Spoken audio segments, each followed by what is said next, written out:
Hi everyone, this is Ms. Duha and today's lesson is about grammar.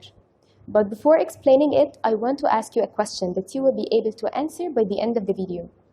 Why can I say I want a piece of a chocolate and I cannot say I'm wanting a piece of a chocolate? I think you can guess now that the lesson is about the difference between present simple tense and present continuous tense. But there are two important things that you have to know when you study any tense: its form and its usage. Let's start with the form. And in order to know the form of the verb and how can I shape it to be in these tenses, I want you to pause the video until you read this passage and underline each and every verb you will see. After pausing, you must have found that these are the verbs mentioned, and it's clear that they are all in the present tense. So to be more specific, as you see here, I can form the present simple by using the infinitive form of the verb with the pronouns I, you, we, they, and any plural noun. As an example, we can say I work, they work. And we use the infinitive plus s, es, or ies with he, she, and it, and any other singular noun, like in he works. As for the negative form, we use don't or doesn't plus the infinitive form of the verb, as in I don't work, he doesn't work. And of course, the question is going to be with do or does. Do you work? Does she work? And so on. But on the other hand, we use am, is, or are plus the verb plus ing, or we can say the gerund form, to form the present continuous tense, like in I'm working, he's working. And the negative form by adding not to these verbs, like he isn't working.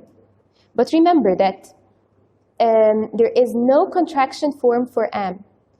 For example, I may say I am working and I am not working, but I cannot say I amn't working. So this is wrong. And now let's move to the usage of the present simple tense.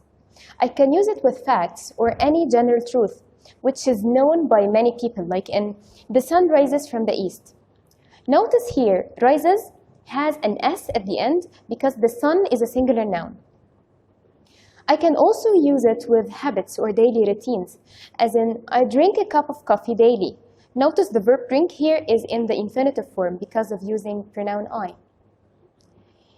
I can also use it with permanent situations, which means that they are situations that don't change easily. Like when I say I live in Paris, I work as a teacher.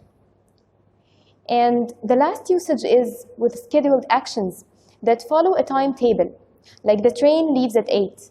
It can never leave before or after this time. Or the session starts at 9. I want you to remember that verbs of frequency like always, usually, rarely, etc. can be used with present simple tense, and they are used before the main verb, like in they usually play tennis, and after verb to be, like in we are always on time. So remember this. And now let's have a look at the usage of the present continuous tense. I use it with actions happening at or around the moment of speaking, as in I'm doing my homework right now. And with annoying habits, which are habits that make others irritated, like in the baby is always crying. Temporary situations that don't last for a long time, like in I go to school by bus every day, but today I'm going by car. Here, going by bus is a usual thing that happens daily. But the temporary situation or the exception is only for today, as I'm going by car.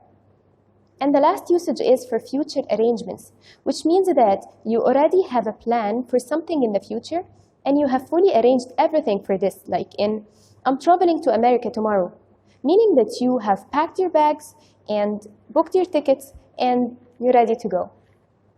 The last part of our lesson today is stative verbs. Of course, now you're asking yourselves, what are these stative verbs? To know the answer, let's try this little thing. Try to act any verb I will say now.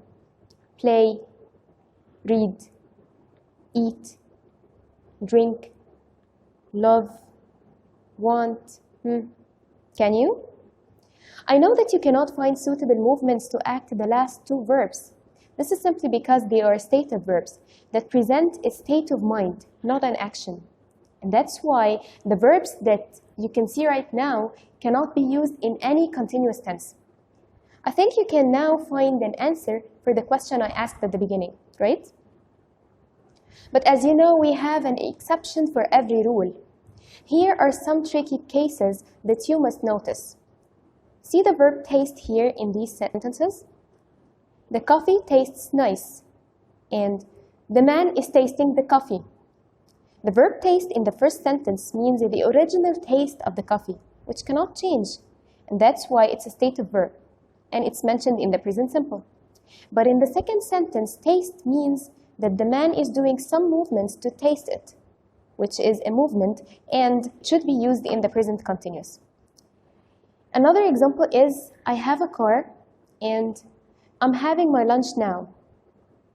Here, have in the first sentence means own, which cannot change, and that's why it's used in the present simple.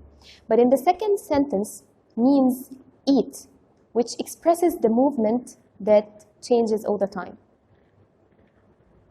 Now we have finished today's lesson. Hope you have found it easy, and I want you to check these pages in your sheets for practice. See you in the next video. Bye.